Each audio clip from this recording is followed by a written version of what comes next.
make that mistake anymore. So I have pre-booked the week of March the 8th for 2033. And I hope you all will join me to celebrate my 100th birthday. That's assuming that we haven't all been replaced by robots. Some of you may remember when I was here last year, it was the day before my 91st birthday. I stupidly made an appointment for an ophthalmologist on my real birthday. You guys want to know what I got for my 91st birthday? Macular degeneration. Needless to say, I made no doctor's appointments this year. Tonight I'm going to tell you the story of how my husband and I met. Now, talking to all of you and seeing all of you, this was 1955. So this is ancient history. And it's a wonderfully interesting year, and it's very interesting if you guys Google it, how the more things change, the more they stay the same. I was 22. I had moved out of my home on Long Island, and I was living in Manhattan. And I would go home on the weekends. I'd go visiting friends, go to the beach, whatever. And this was a very warm summer night in the summer of 55.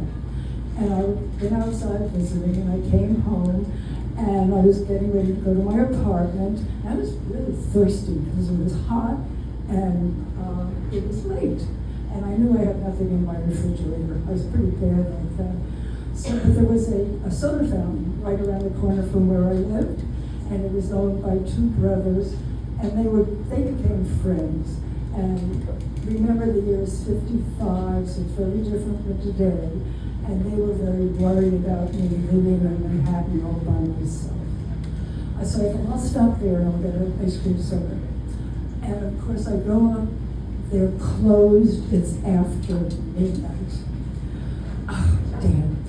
But then I remembered that there was a restaurant and bar around the corner, Cafe Madrid. And New York had recently passed an ordinance where now women were allowed to go to bars without a male escort. That sounds weird to you, I'm sure. But at that day and age, that was a brand new thing. So I said, I'm old enough to drink. I walked in, sat at the bar, ordered a Tom Collins, that was the only thing I could think of. And there was somebody sitting next to me and started chatting, so I turned around, and it was a sailor, but it wasn't an American sailor. He had a Spanish outfit, and he's speaking to me in Spanish and English. He knew more English than I knew Spanish, but I talked to everybody, so we're chatting. And then I happened to look up at the bar. You know, sometimes bars have mirrors on top. Well, I saw a pair of brown eyes looking at me. I looked back, and then I turned around and started to work with the sailor again. And after a while, the brown eyes, with a body attached, walked around and stood in back of me and said, "Have you ever had Spanish food?" I said, "No. I would like to buy you dinner." Well, I looked at him, and he looked like he was a Jewish musician. I thought, how dangerous would he be? So we went into the restaurant part, we ordered paella, we ate, we chatted, and before you knew it was 3 o'clock in the morning. And he said, "Where do you live?" I said, "Around the corner, may I walk you home?" So he walked me home, we talked for another hour, and when he left, he asked for my phone number, which I gave him. And several days later, I get a call, and we have our first date.